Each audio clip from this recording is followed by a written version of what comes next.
Welcome to Bumper Jumper. This is KK. This is Strange. And this is Zigzag, the jerk.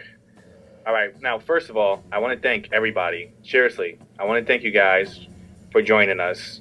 We got a long journey ahead of us. We're going to have a bunch of fun. We're going to be talking about tons and tons of gaming because I guarantee you, all of our minds put together, ooh, the history is just beautiful. We're going back from Nintendo, Atari, everything. Consoles you probably never even heard of. But that's the beauty of it. And of course, we're going to talk about current... No Game Gear. That's right, baby. And no Game Gear.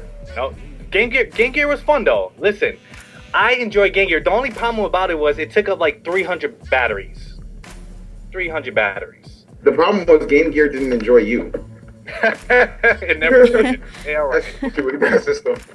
You know, my thing is, though, you know, the problem with Game Gear was the lighting on it. I remember I would play on the bus or just outside in general, and the glare was so bad I couldn't even see anything. Playing Sonic was ridiculous. It's like playing on a mirror. It sure was. It really was, and it sucks because the Game Gear had potential.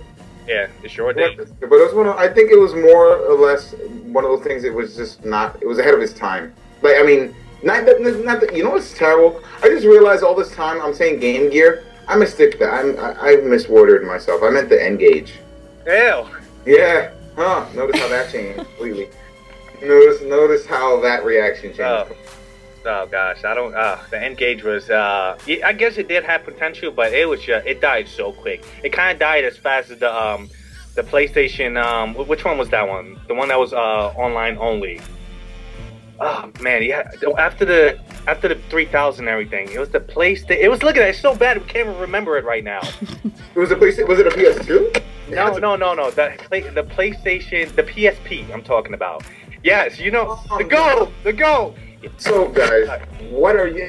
Wait, the reason why I'm bringing this up is because I feel it's for as a viewer standpoint.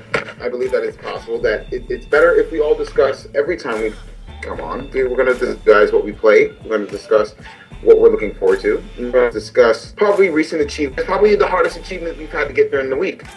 I believe things like that are all for building. We want to connect with you guys. We want everyone to know what you guys want versus what we want from what we're playing and from the game community as a whole. So I believe I will start by asking KK.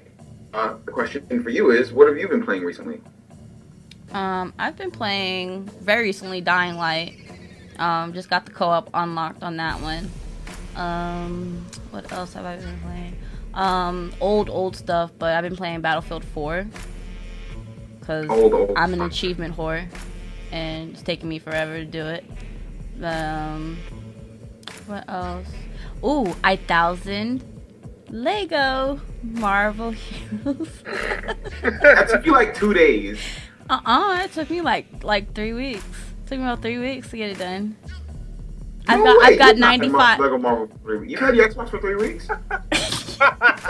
Like, no, seriously. No, I've got like 95 hours. I've got 95 hours logged in onto the Lego game. Yeah, and it's honestly it is not an easy game. 1000. I beat the game, and I saw the achievements, and I was like, not happening. It's just straight grinding. I don't have time to be grinding on the Lego game all day. Disgusting. But it should make it better because it's Marvel, though. Honestly, I personally think that I don't mind grinding in games. For me though, the grind has to be the end point, whatever it is, whether you're grinding for experience, for loot, for you know, different things. The end game has to equal the amount of work that you put in. Like, there's a lot of games recently, as of late, especially in consoles, has been relying a lot on the whole grinding thing. You know, as most recently, I would say Destiny. Destiny's grind fest. You know, the whole game, there's really no end game to Destiny because all you do is just grind in the game. After the couple of story missions, all you do is just go. You know, what's the next biggest gun? What's the next best weapon? The next best piece of armor? Everything just keeps you going. Now, with a game like Destiny, especially if you have a strike team or something like that, you're playing with your friends. I feel if I'm motivated to want to continue to level up, I'll do it as long as possible. Mm-hmm. I'll continue to do it. I have no problem with it. Now, well, I guess, okay, well, now that we know what KK's been playing, I feel I should ask you, Zigzag, what have you been playing recently? well, I have finally, after waiting so long, I finally gotten the chance. You finally beat Bullet Witch. No, please. Ladies and gentlemen, let it be known for the record that is Zigzag's favorite game. No.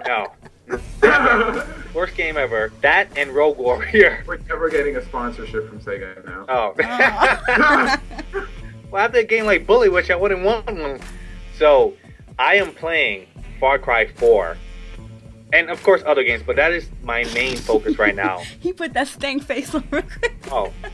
That game... I'm a Far Cry. I love Far Cry. Yeah, exactly. I mean, me and Strange have been playing some Far Cry together, a little bit of co-op, and Yes. And ladies and gentlemen, beware the honey badgers. They are not fun. Yeah, They don't like yeah.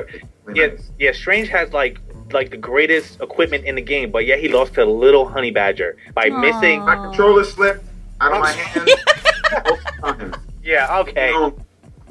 Sure. You Sure. you shoot her with a grenade launcher and blowing yourself up and all that. But I had 5 syringes. I had body armor. I had everything. That honey badger just like bopped and weaved through everything I had. Made me look stupid. it was beautiful. Best part is I got to watch every single moment, but I didn't even try helping you. I was just watching. It was great. You are the worst co-op partner ever. The best and worst. Yeah, I sure am. You kidding me? Do not put your life in Zig's hands. I still remember the Far Cry 3 co-op days with Zigzag. Oh gosh. Oh no. Those Till this were day, awful. I still haven't got the 1,000 that game. Still. Never will. Never will. That co-op was just unfair. You needed 4 players for that. You do 2 players and you were outnumbered no matter what. They kept spawning enemies. They kept throwing grenades. They had flamethrowers. And then no matter how far you got, they spawned you all the way back to the last checkpoint.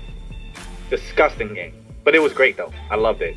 But the co-op in 4 is 100 times better. It is. You can play, not the campaign missions, but you can actually play in the campaign setting. You can do side missions together. Pretty much everything. Everything except for the campaign missions. And there's no limits. Ubisoft, let it be known for our audience. Like I said, you guys know, but I would like the audience to know because it seems better. The more they know about us, the more they understand where we're coming from with our ideals and when it comes to video gaming as a whole. Ubisoft is my favorite developer. They're my favorite developing company when it comes to video games. They create the most immersive worlds I've ever seen. I remember the first time I played the first Assassin's Creed, I thought I was literally in virtual reality. It's fantastic. The same when it comes to games like, even games I never used to like, Splinter Cell. I admit, I'm sorry, a lot of people might give me hate for that. I never really liked the series just because why am I given all these weapons if I'm supposed to sneak around? It seems very redundant. But I played Conviction, and which sucks. I know I'm still going to get hate for that because it's like the newest one in the franchise besides for Blacklist. But that world brought me in. Ubisoft has a way of bringing you into the world. And Far Cry, especially in the fact that it's in a tropical locale, it brings back days of when I used to play, Vice City or Just Cause. And instead of it just being, let's see how big of a world we can drop you in, it's just saying, Ubisoft has a way of saying, let's see how big of a believable world. So the way the story's set up is that you're following his story. Yeah, it plays out the way you want it to, but it's his story. So I feel if they added another random character, be it an NPC or worse, another version of Ajay, that way if you're playing co-op, it's just a bunch of 4 Ajays running around. It removes a bit of the immersion from the game. It kind of is like the uncanny valley that they add for character models. It brings that to the game world. I personally think the game world itself can have an uncanny valley, just off the fact that there's certain things that can happen in the world that can remove you from the fact that, oh crap, it will remind you of the fact that, oh crap, I'm playing a video game.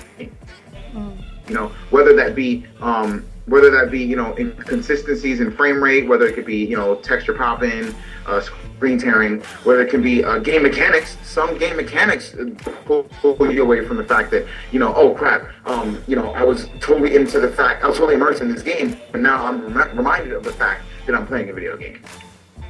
So one of the things I love about Far Cry 4 is that, so when me and Zigzag play, there are no campaign missions. There are no, like I said, there's no campaign missions. There's no cutscenes that we're forced to watch. But I like that because every story that is created in co-op in Far Cry, we've created. We've created this. We could, if me and Zigzag played Far Cry 4 for 5 hours, we could come up with like 10 different stories. All completely different, and it'll keep us playing because of the fact of the matter is it's not like, okay, we're just along for the ride. No, we're given all these tools, we create our own ride. Yeah. And that's one of the things I feel, I'm actually glad that Far Cry 4 doesn't allow co-op of campaigns. Yeah, I totally agree with that. I do. That was a wonderful explanation, and I see exactly where you're coming from. Some people always say that, they want co-op to be in every game, but like you said, it doesn't always work out that way. Yeah.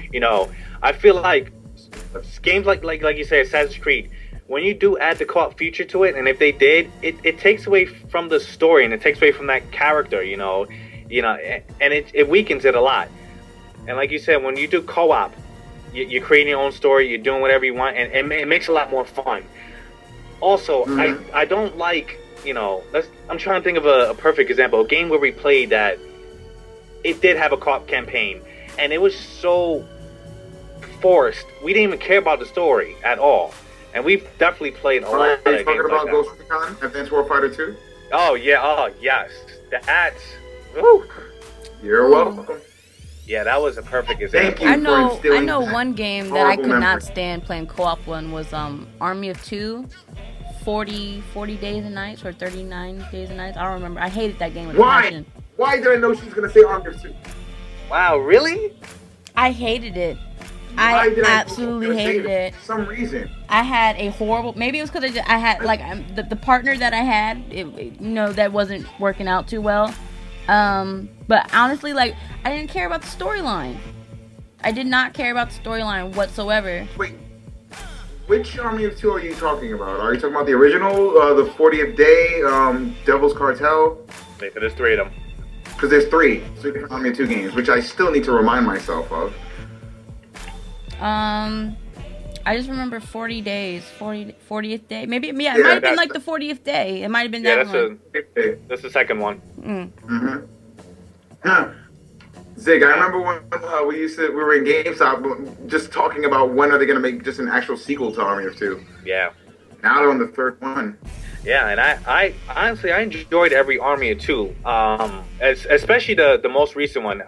That was hard. First of all, the first one was my favorite one. I love the characters. They were hilarious. The connection that they had with each other, it was like they were brothers, and I really enjoyed that relationship. Not many co-op games do that. Usually they just have such a stale relationship, and they're just there to be there. But this one, you felt the brotherly love and the connection. Also, that's one of the games where... It's because it allowed you to fist bump. That fist bump, rock out together. And it's one of the games where... There's one of the co-op games where it actually had co-op mechanics. You help each other climb. You get in cover behind each other, boosting up each other. Not many games do that. It's just go here, go there, go that, do that. Nah, this game actually forced you to work together in order to progress to the next part, and that was great. But I'm shocked. And I guess once she did say Army 2, and you must have had a horrible partner, because if you don't have a great partner, really you're not having a good time. I had a horrible partner, and literally from like the moment I started playing the game, I was just like, I cannot wait for this to be done. I remember I was like on mission 3 and I was like, is it over yet? So yeah, I had a horrible partner. I mean, I don't know, like I might give it another chance one day if it ever like comes out on the next gen consoles. You should. But so before we go any further, I still want to know, what is Strange playing? What are you playing right now? I mean, you asked me. I'm actually currently playing. Right now I am lost in the world of Dying Light as well. I may have, along with a good population of my friends on Xbox Live, I've really grown to like this game. I understand. I can definitely see the Dead Island influences. Techland has done a good job. I mean, I thought they did a decent job with with Dead Island, but of course, as most people know, critics and consumers alike, they agreed that there were a couple bugs that needed to get fixed with the game when it came to frame rate, it came to collision, impact collision. When it came to the way the story ran, it was a bunch of fetch. It was a fetch quest. It really was. Now, I'm not going to lie. Dying Light has been a bit of a fetch quest so far. But one thing I could definitely say is that I actually give a crap about these characters compared to the characters from Dead Island. Yeah, Dead Island. I actually care about these characters. With Dead Island, it was just like, oh, wow, I could use analog stick to swing. This is the closest I'm going to get to an analog control scheme since Skate. But no, it was fun. It was fun. But I really like, I like sometimes when companies, it was ambitious. It was very ambitious, open world, 4-player co-op, killing zombies, heavily based on melee. It was breaking ground for the system. So, that was them dipping their feet into the water. Now Techland is at it again. And I really, like I said, I really like what they've done with Dying Light. The visuals are good. There's a little bit of texture pop in every now and then. Mm-hmm. But, granted, I will say this, that Haran is a very, it's pretty immersive. It seems very desolate, very waste. It's waste everywhere. It has basically the same pick up and play, blunt weapons as Dead Island. But with this, it's a little bit different. The main catch, if you haven't played Dying Light or heard of Dying Light, I do recommend it if you have a current gen system. I believe the biggest draw for the game, one of the biggest types for the parkour system. It involves, the same running around, fetch quests. There's a story, you kill hundreds of zombies, but the fact is your character is very agile. You could run, hop, jump, climb over gates that in most other games you'll have to walk around through a door. We've all had that moment where we're supposed to get from A to B and there's a fence, and normally the character could jump 10 feet in the air, but they can't jump over the fence. You have to go through the door. Dying Light kind of removes some of that. It makes it seem, you want to get there, find a way to get there. If you can climb it, get to it. So it changes the way you think about both the attack and defense strategies of going against zombies. Plus, it also has this pretty sick, in figuratively and literally, term of the word, game mechanic where it's been used all the time. Plenty of games have a day and night cycle, but at night the zombies evolve. They become what's called volatile, and when they become volatile, they start to spit poison at you. They have the same climbing abilities as you are, as everyone knows. Zombies, well, the typical zombie shambles around, trips over its ass, things like that. But at nighttime, things change. Things change for the worse, actually. It's cool having 3 zombies that can jump 2 stories high chasing after you. But when you're down to 15% health, when you have just a hammer, dying flashlight, things aren't so fun. Then it becomes actually pretty scary. It becomes pretty scary. I've had to hold my breath quite a couple times playing this game when it came to the nighttime. The daytime still, but it's a little bit different. So, I mean, that's what I've been playing. I highly recommend if you have an Xbox One or a PS4, if you love the zombie zombie genre, and if you sometimes just want to release some stress and want a good open world to lose yourself in, is that you can play up to 4-player co-op with your friends. I recommend Dying Light. It is now currently available for current gen systems at full price of $60. Okay, so I have a question. We're all playing Dying Light, right? We're all playing it and we're loving it. But what I want to know is, what do you guys dislike about it? Like, I think the two things that No, I think there's only one thing that I dislike about it is the stamina thing. I absolutely hate that. Like, yeah, you get tired, but in real life, if this was like Walking Dead, we would keep going and keep going. No, we wouldn't. Keep going. Yes, After we would. enough. An adrenaline rush. We all have it. We would all keep going. No, you know? but that, you know what? She has a point. She has a point. Actually, I believe, you know, you're right. Stamina, it's a double-edged sword. It's bittersweet because I believe for a game like Dying Light, if there was no stamina, I wouldn't get scared. I could just run all day. Granted, yeah, the volatiles run very fast. They run as fast as you, if not faster. They're very powerful and everything. The point of these types of games is, especially when there's post-apocalyptic. See, the problem with post-apocalyptic games nowadays is that the world will have ended, but you'll be a superhero. You'll have superhero level abilities, and it takes away some of the whole point of, oh man, maybe I should, you know, ration my resources. Maybe I should watch my health bar. Maybe I should. I still believe the same thing, though. Yeah, adrenaline will kick in, but we're human. We're gonna get tired. I mean, it's not. You have to realize this isn't. If the zombie apocalypse, quote unquote, were real, if it really happened, it's not gonna be a bunch of people just gathering up, just getting all headshots, all chopping off zombies' head. No one in the general populace is physically trained to kill zombies. I am. How many people have you met? I got my machetes in the garage. And how often do you practice with them against someone who won't die unless you chop their head off? Point taken. Do you have zombies there? Now, exactly. But also, my thing. You see what I mean? Everyone has that mentality. Oh, you know, it's so simple. It's just shoot them in the head or just chop. Until they get here. It's not that serious, especially when you realize one bite and you become one of them. It becomes a lot of factors. It becomes you killing them, you making sure you don't run out of energy, you making sure you don't get bit, you making sure you don't cause enough noise so that you attract others. You know what I mean? It's a lot of factors to it. So at the same time, it's funny because one of the reasons why you have a dislike with Dying Light is one of the reasons why I love it. Because I really feel like, crap, I may not make it out alive. Yeah. And then I don't feel like I'm playing Resident Evil 6. all them survivor points. I mean, she's so concerned about those survival points. I'm still mad about them survival points. Yeah, you know, I'm agree with Strange on this one as well. It kind of balances the game out too, because if you didn't have that stamina bar, first of all, the challenge wouldn't be as good either. If you could just swing away non-stop and bash all these zombies' head without stopping, you're just massacring them. On top of that makes sense. That makes sense. There's no point of the game if you can just plow through them. Yeah, after a while you're gonna get bored. You're gonna be like, all right, now I'm just killing and killing and killing and killing. You want to feel the challenge. You want them to just tear you up.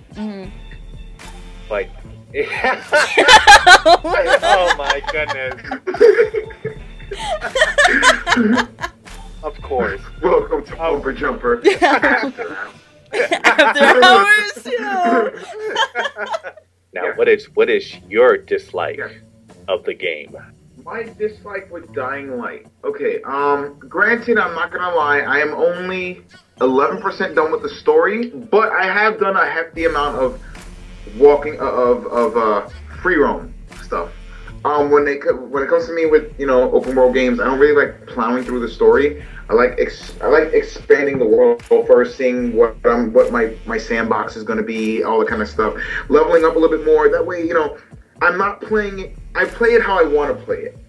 Now, I'm only, like I said, about 11% in. My average abilities, my average level is about 9 right now. I have 9, 10, 7.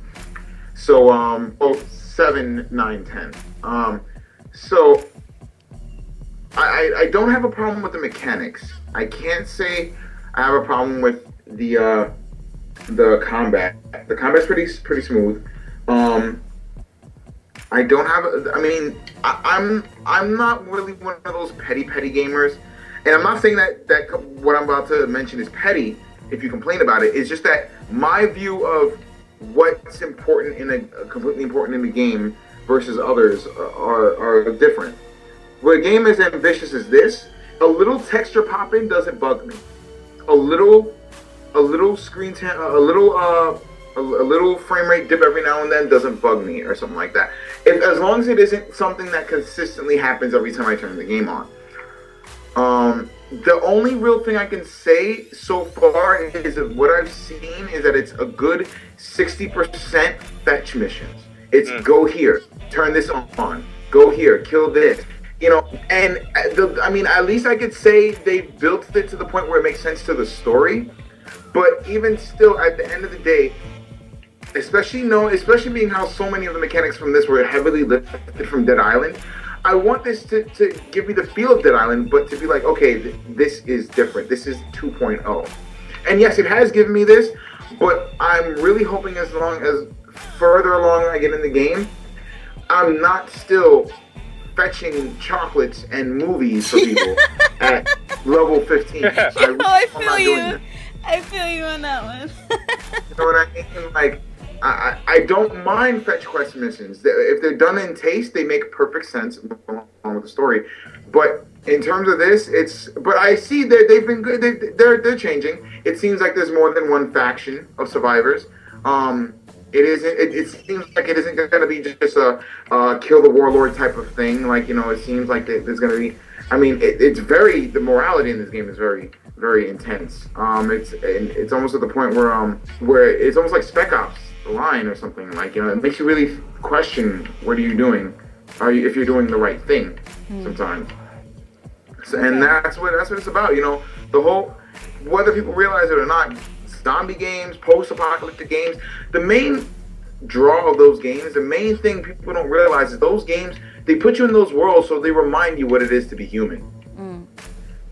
If you're stuck in a world, you know, where when the night goes down, the slightest noise can get you killed.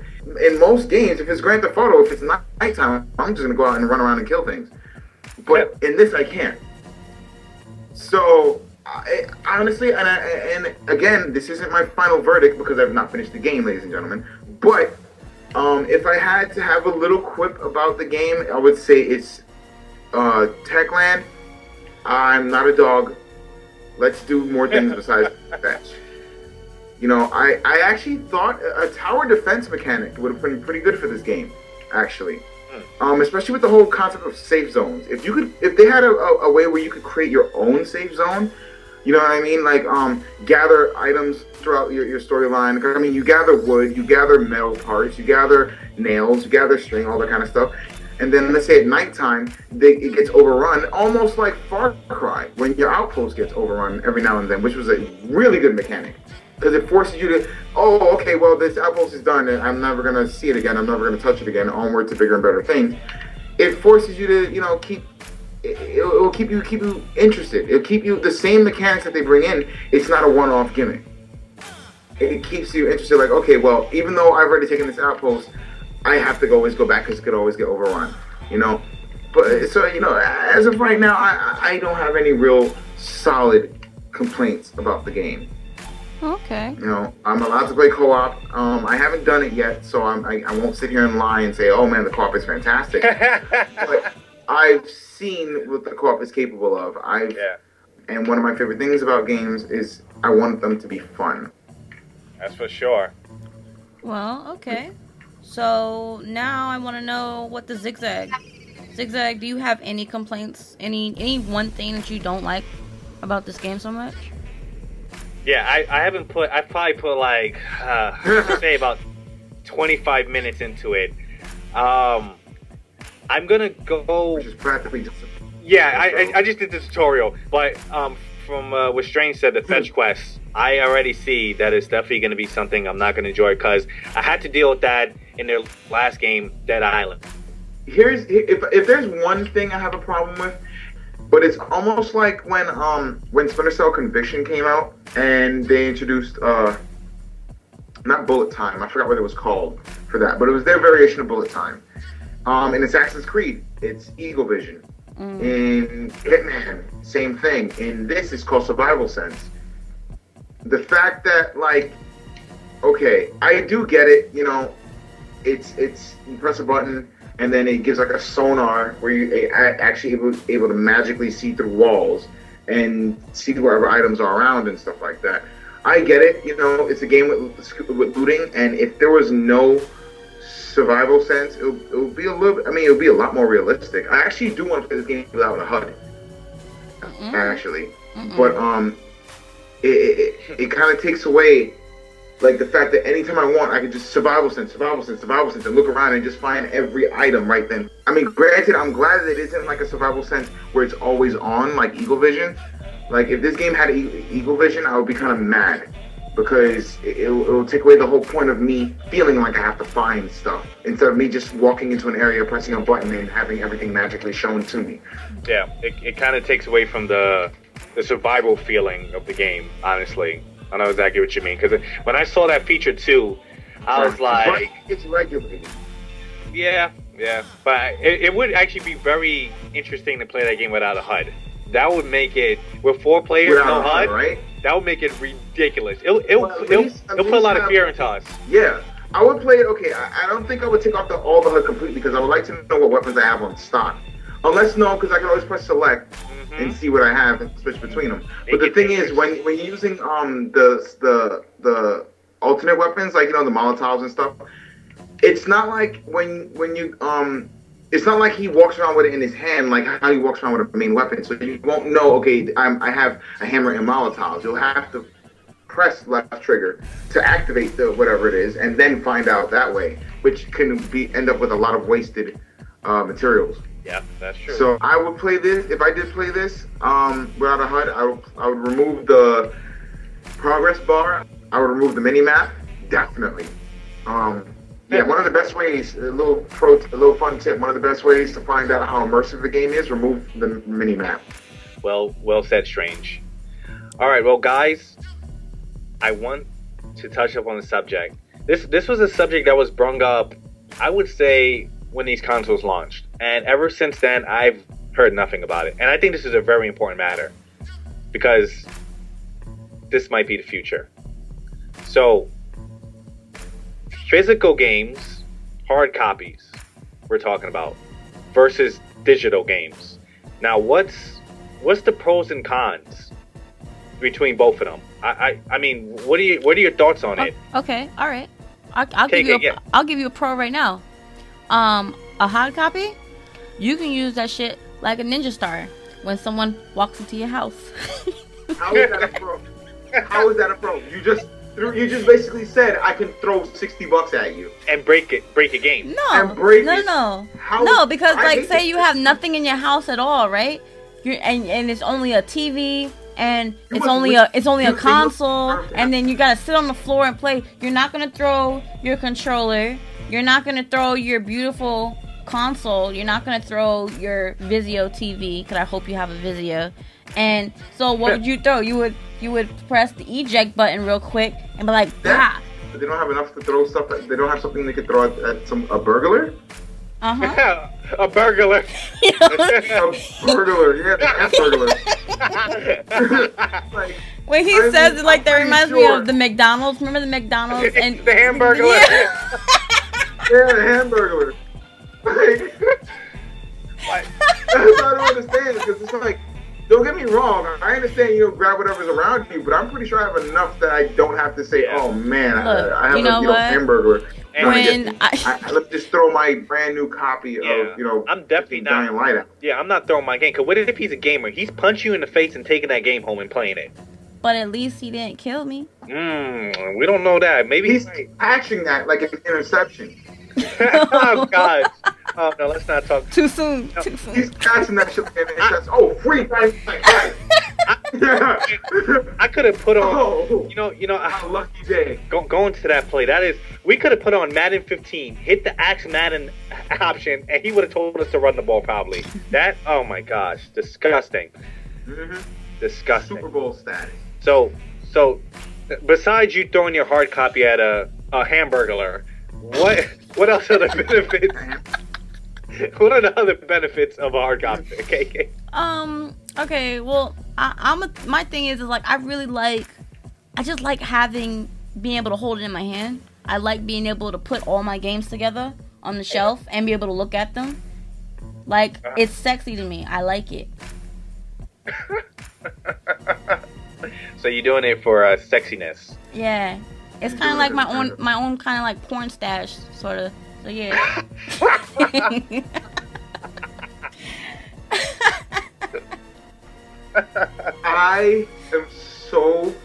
I'm tainted. I'm tainted. I can never have another hard copy again. Because I'm gonna feel so dirty. Like, I'm like, yo, don't look at me! Not first! I'm switching games.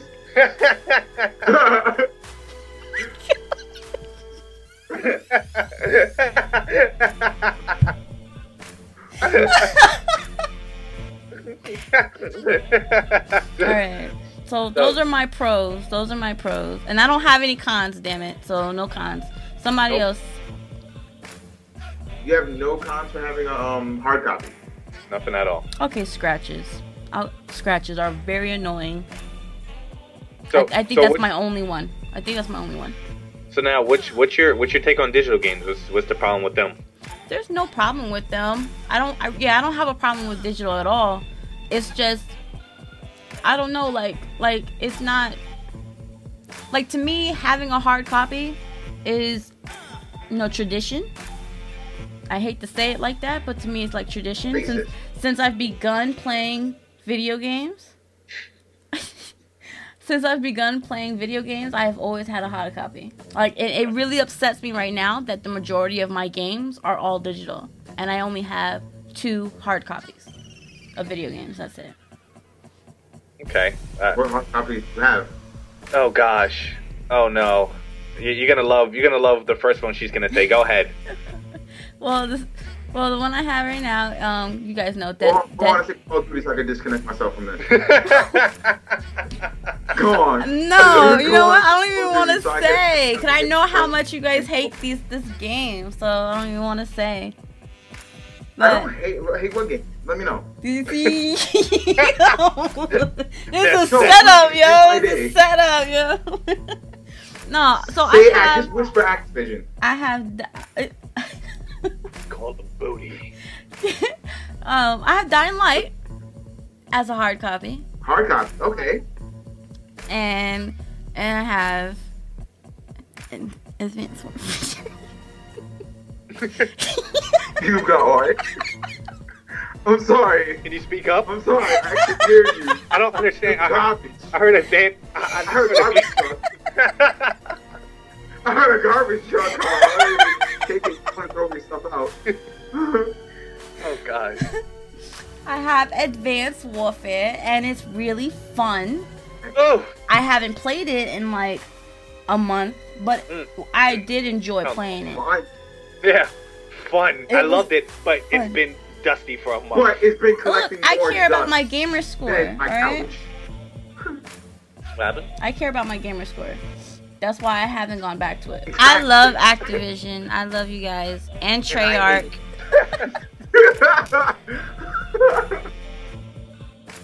So, Zigzag, what is it that you prefer? What is it that you prefer over physical or digital? Okay. Okay. Well. Honestly, I love them both. But after having my Xbox One for about a year or so, I'm leaning towards digital a lot more. For many years, I brought tons of games, and as much as I love holding in my hands and seeing them, they started taking up too much space. It got to a point where it started to look clutter, and I had to pack them in boxes and put them in storage. So it was a little ridiculous. With digital games, the only thing you have to worry about is your hard drive getting filled up. That's the only space it's taken up. So you're not worried about that being cluttered. You also have easy access to all your games. Everything is in alphabetical order on one screen. Now let's talk about purchasing them, because this is probably one of my favorite parts. So now you have a preload feature where you can purchase and install your game, I would say about a week or 2 before it comes out.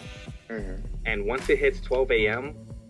of the release date, all you have to do is start it up and play. Bam, you're done. No more waiting outside on long lines for a game at midnight releases.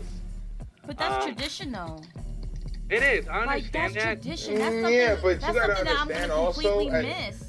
I love yeah. being out there at 12. I love being out But there waiting in what line did you at say 10 o'clock yourself? at It's night. something you miss. Why is it you miss it? It's because you don't do it anymore. Life took over.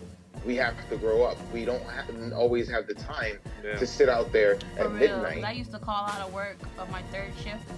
I used to call out of work just so I could stand in line. You see, like I wish I could do some shit like that, but I have to get up at like 6, 5 sometimes. So for me to stay out at midnight, then go home and play, rip open the manual, read it, and then play the game, like that like you think I'm kidding? That's a process. Like that's part of the process. But yeah, what you call it? Like by the time all that's done, I only have like an hour and a half. I can't sometimes do that, especially on like a Tuesday.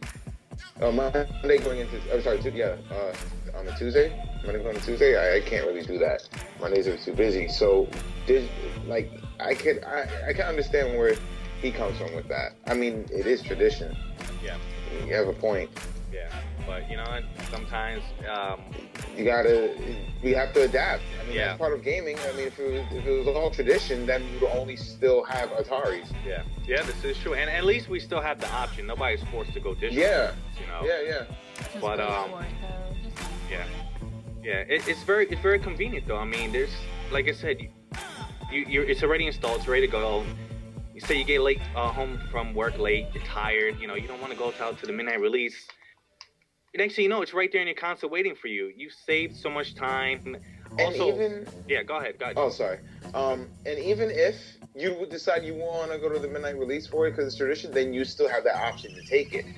But let's say, like, there's plenty of games I would love to get them at 12 o'clock, but wouldn't go to a midnight release for it.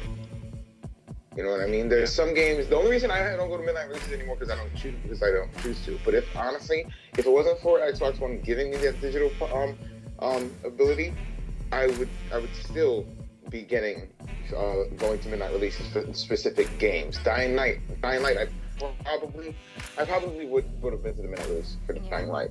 Assassin's Creed Unity, definitely. Black Flag, definitely. You know what I mean? And with digital, but it's just a lot of both the reasons. I love this conversation because all our reasons kind of we're agreeing with each other at the same time, but disagreeing with each other. So we're not really arguing. It's just really just bringing the answers out to our viewers. Yeah, and one thing I want to add is, not every game has a midnight release. So that's another thing to think about. It could be a game that you want really bad, and they're not having a midnight release because like 3 people pre-ordered it. So that's another advantage you have it all too. depends on what store too. Yeah, this is true. Yeah. This is true. I remember when I was still in Rhode Island, I had to go all the way. Oh yeah. I had to go all the way to Massachusetts. I remember to go pick up what? the game. Yeah. Yeah, it was rough out there for. Because the GameStops that were in Rhode Island didn't have enough pre-orders for there to be a midnight release. But there was one in Massachusetts. So I had to drive an hour and a half. Ooh, nobody pre-ordered. Yeah, nobody pre-ordered. Yeah, it was bad. Viewers in Rhode Island, please pre-order games. Fill up your GameStops. Fill up, not even GameStops, fill up just your video game stores. Give yourself selection. There's more to life than Call of Duty. Nice. Hey, gotta help out the people. Exactly. Now, do you guys remember how digital was on last gen consoles? It was I'm still waiting for my refund on GTA San Andreas. No, I can't complain. No, I'm lying. I can't complain. Yeah. But the last gen gave me Marvel vs. Capcom 2 again. So I can't complain. All right, the arcade games. The arcade games were on point. Yeah, they were flawless. Like not flawless, but they had. Castle Crashers, man. Yeah. Castle Crashers. That game was excellent. Oh man, I can never forget about that one. I want a tattoo of that because I loved it so much. I know. Castle Crashers. Honestly, I think I would get one. Let's go. Being how I didn't get one for Super Meat Boy. Yeah. Now what I remember most about those digital games were, all right, so of course for Xbox One we get them on release date. I remember when I was waiting for a 360 digital game to come out, it was brand new. it didn't hit the marketplace until like a week later of the release date. I'm like, are you kidding me? Wow. That's awful. So tight. It was bad. And then the games were only like 4 gigabytes and took like 3 hours to download. Yeah. This is their network with the 360, all that. I mean, you know, it was first try for everything. Yeah, exactly. That's when they were kind of trying to go into that phase, but I guess they didn't have enough power to run it well because it was just awful. I was definitely not sold on digital back then, except for the arcade games. Before retail games, disgusting. But the most attractive part though about digital games for me, for this current gen, is the power to share them with your friends. Yeah. Yeah, I like that a lot. Yeah, I totally agree. It changed my life. Literally. You know, when Xbox One came out, me and Strange learned a way to buy one digital game and play it at the same time. Microsoft, don't sue us. Yeah. Hey, you know what? And I feel like they designed it so... They wanted it that way. That's why did. Sony went at them so hard with the, you know how to share games? Physical copies, hand to another. Yeah, well, we can do the same thing, but we don't need a physical copy. Exactly. They wanted, because I feel like they're really trying to encourage people to go digital, because that's what they wanted from the beginning. They wanted digital only.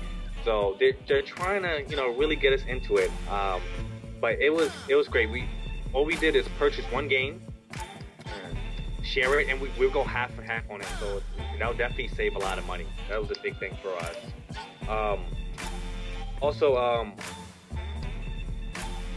Whoever has me signed in on their console, even, you know, not just Strange, if you sign me in on their console, you have access to all my games, all my DLC, everything digital. So that's another beautiful thing, you know. Even if you're not signed in. Yeah, well, that's when you share your when you set your profile to home. Oh, When you set your profile to home. Regular profile? Yeah, but just regular. Oh, yeah. If you just want somebody to play your games, you know, without sharing home, they can sign in as you while you're not online, and they got everything. The only thing is they just gotta install everything. But other than that, I think that is such a beautiful thing. And options. Yeah. And I love it. Now digital games aren't perfect. There are some things I don't like about them. One of the main things is the time that it takes them to install is a bit ridiculous. Yeah. We're talking about an hour plus, depending on how large they are. So, with the disc version though, I will say they are much faster. I believe it was Murder Soul Suspect. A game was about, I would say, 20 gigabytes, and it was probably like 5 to 10 minutes, and it was done. But my digital games that were about the same amounts took 30 minutes plus. And my connection is actually very good. That's just the way it is. So that's one downfall I don't like. Another thing I don't like about digital games right now are the price points. The pricing for digital games really need to be fixed. I mean, I'm talking about, we have launch titles that are still $60. $60, yeah. Are you kidding me? Just because they're digital. Yeah. But you ever think if that's their way of making up the whole fact of the sharing thing? At the end of the day, it's like, we're giving you that option so you can share it as many times as you want. I mean, but we're gonna get our full money's worth. But then again, it's not like all that money's going to Microsoft. Yeah, that's another thing too. I don't know what they're thinking. But then some of the more recent games the price went down.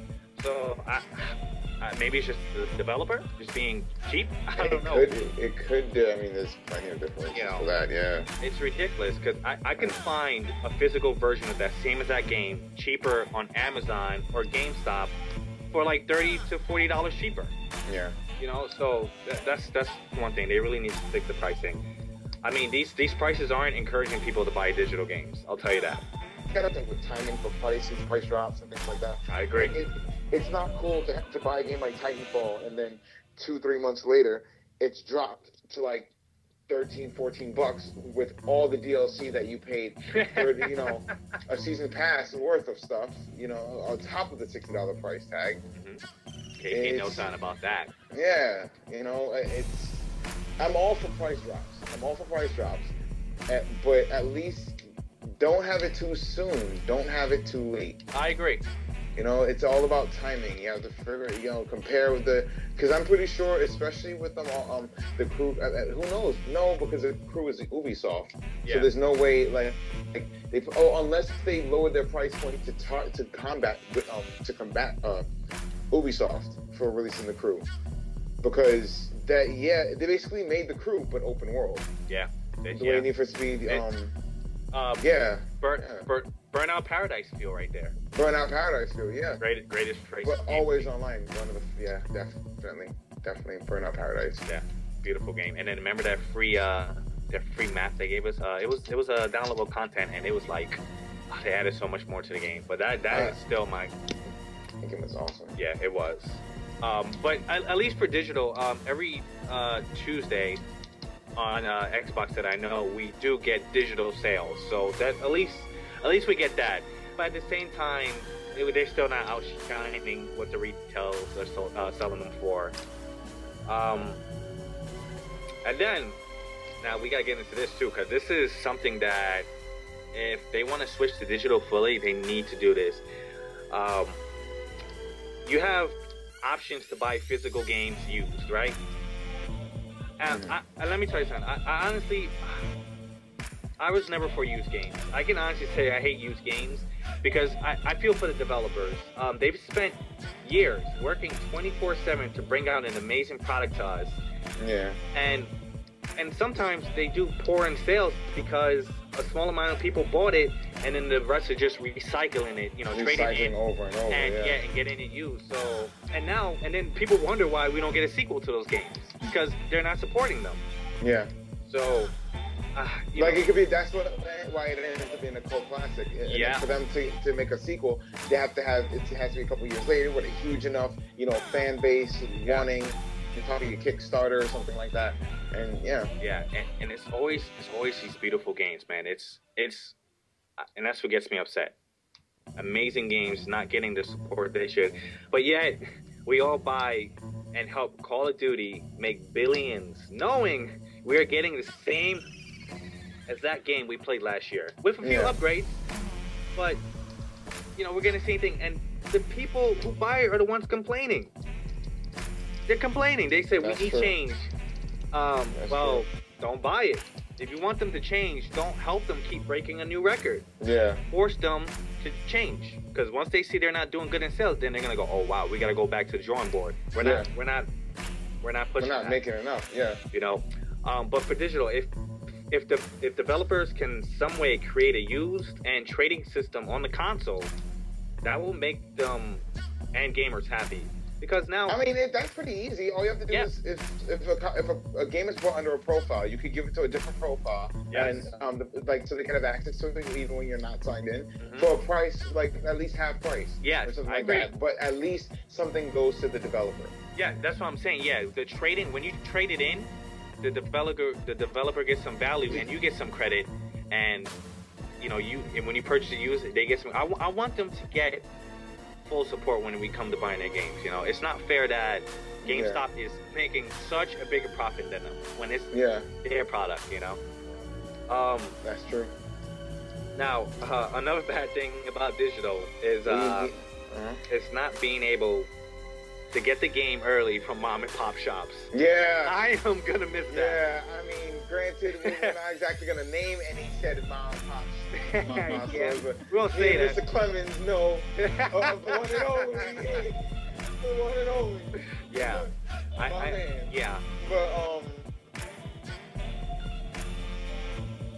But yeah, I kind of miss that. Yeah, the legend. He was the legend. He will always, I'm not going to mention his name, but he will always get his games early, sometimes a week early, and it'll make us happy. I used to get these games about a week before they came out, and I felt awesome. People will always message me like, oh my god, where did you get the game? I was going to say, it's cool that because when we got games early, we didn't get games and I'm not going to go ahead and just shoot Call of Duty because I don't want viewers to think we actually hate the game. Yeah, we don't.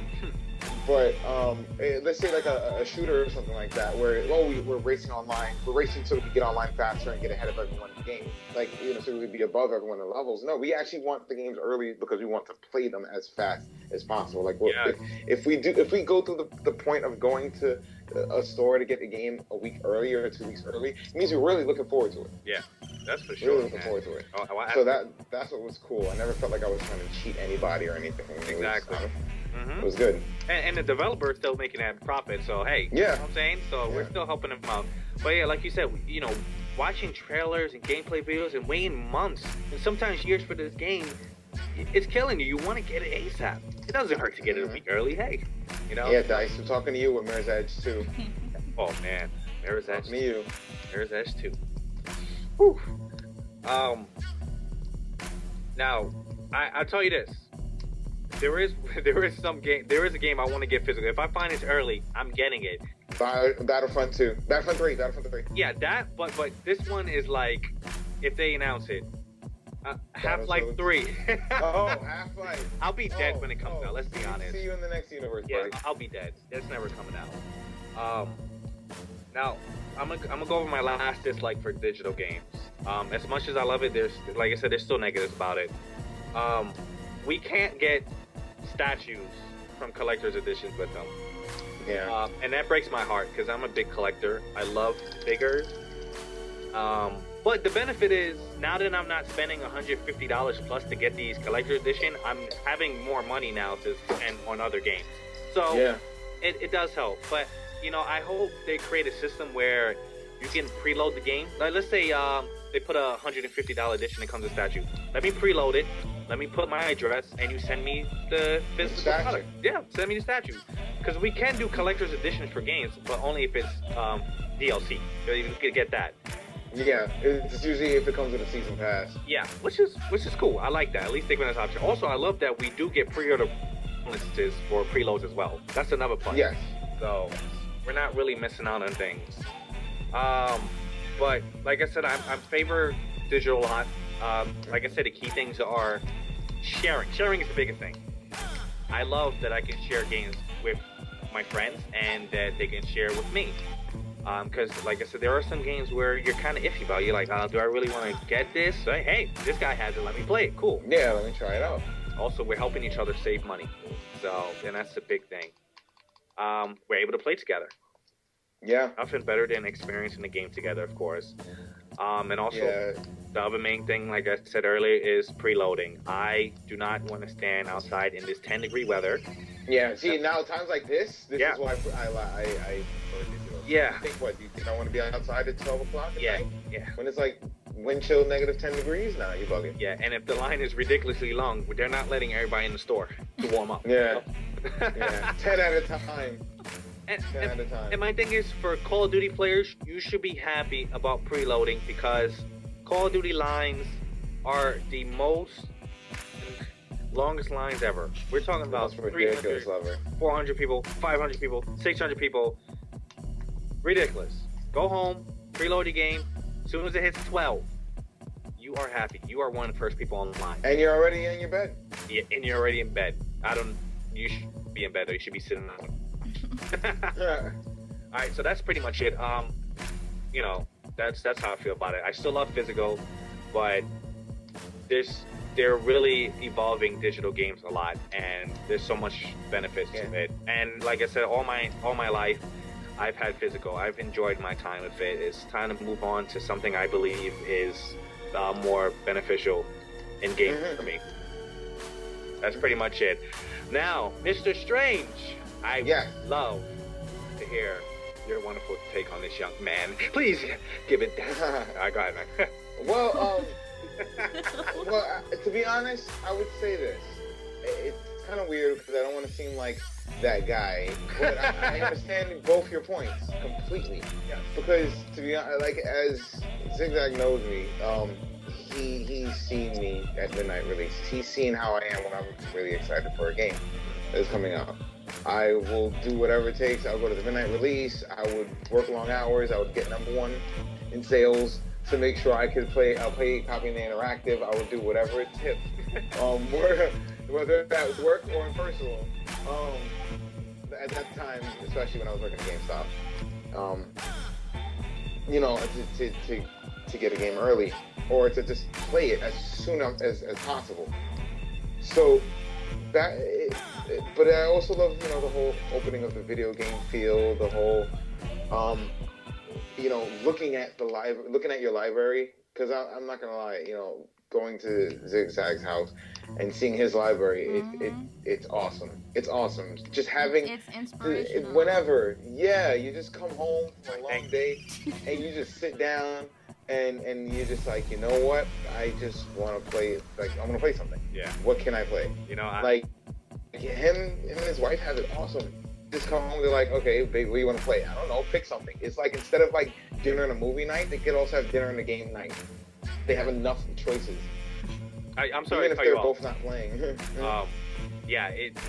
I will agree with that. It is, and I did love showing off my games, I'll be honest, but it was beautiful to see that huge collection and say, wow, damn, I look like I have just about every game. It looked like I was GameStop.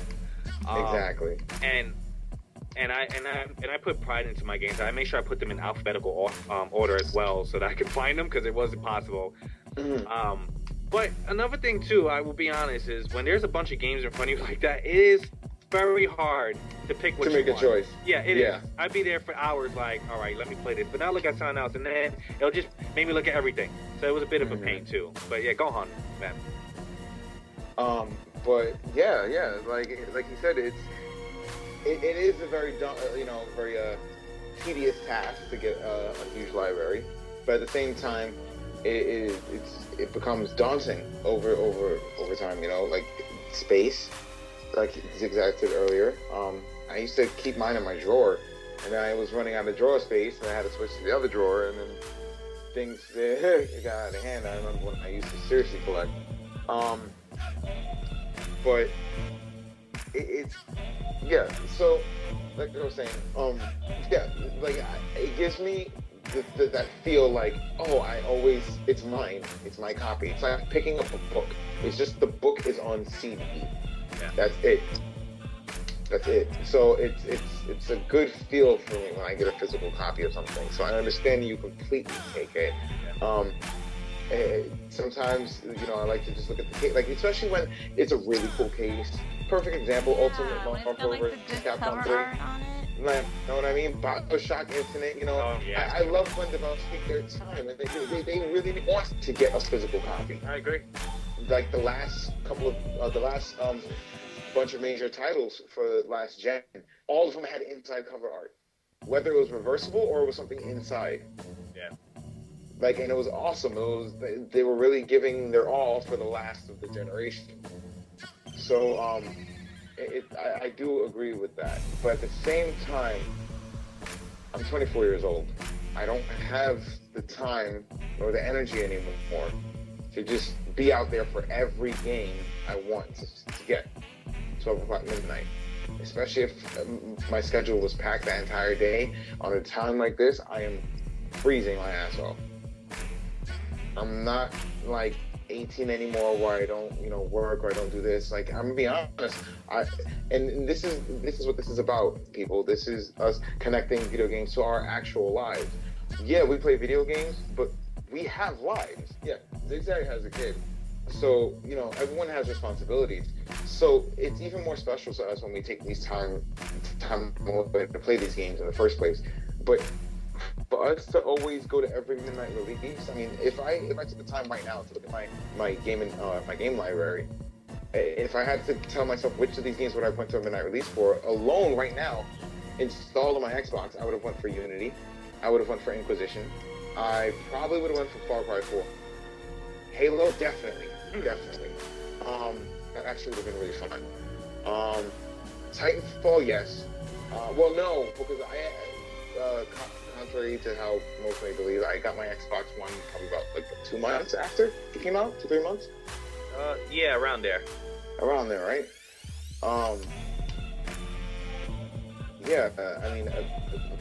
Assassin's Creed 4, Black Flag, Diablo. If there was a midnight release for that, I don't remember, but I know I was really looking forward to it for next gen. Yeah. It was a big surprise. Fantastic game. Good job, Monolith, by the way. Great job. Fantastic job. Looking forward to the sequel. Let me see. Evil Within, definitely. Oh, yeah. I have a good list of games I would have went to midnight releases for. But I don't have the time for that. So with digital, the fact that I could still get the best titles, and it's, what I love with digital, it's not like only specific games are released digital. No, any game that comes out physically, you get digital. Yeah. Any game. Exactly. Now, well, with this generation. Yeah, this one. With this generation. Sorry, let me rephrase that. With the current generation, any game that comes out physically can get digital, so you don't have to wait you don't have to wait for it to become an arcade title. You don't have to wait for it to come out later on. You don't have to feel like you're late to anything. It's the moment it's released. Thank goodness they changed that. Good job, Microsoft. Moment it's released at 12, especially if it's preloaded, boom, it's there. I'm playing it. If I have to be up at 5 o'clock in the morning, I can at least squeeze an hour out to at least get a feel of the tutorial. Yeah. Get a feel of the game mechanics. See the opening movie. Have something to discuss about later on about it. Also, I do want to bring this up too. Another great thing about it is digital games are obviously never out of stock.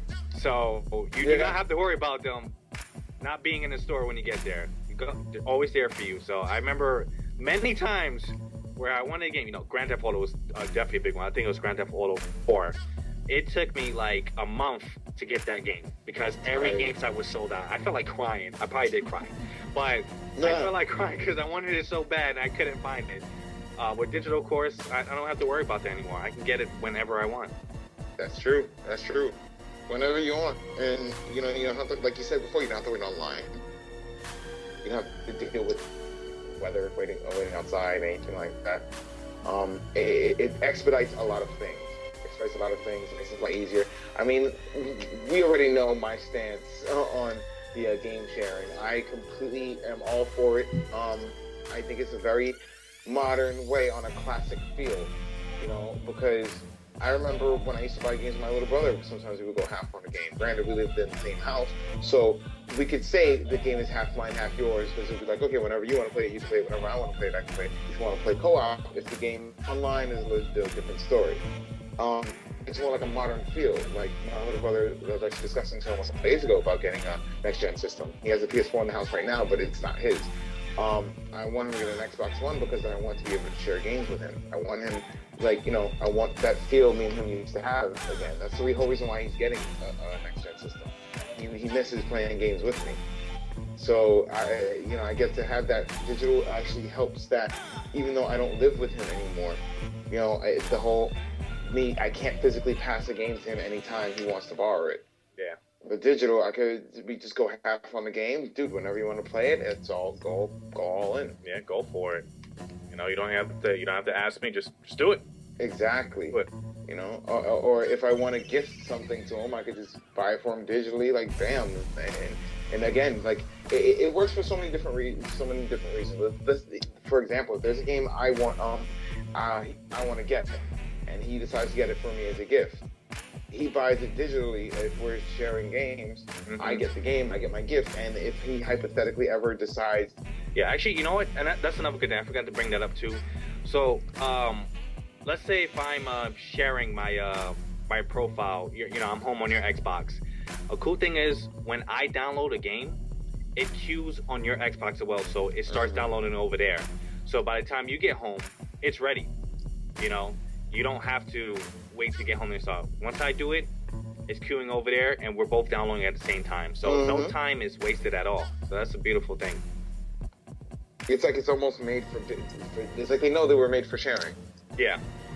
Everything's built so everything is connected, whether it's through your friend's profile, whether you're sharing consoles or whatever it is. It's meant to always be moving. It's good.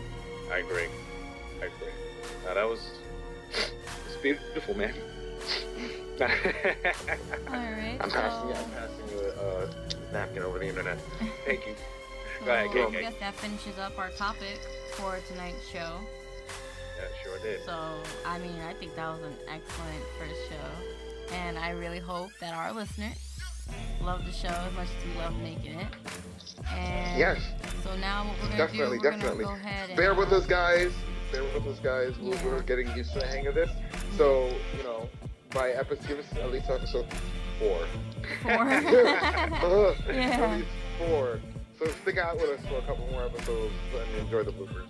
Yeah. Yeah. So I want to draw your attention to our Facebook page, which is Bumper Jumper, and that's with 3s and not E's.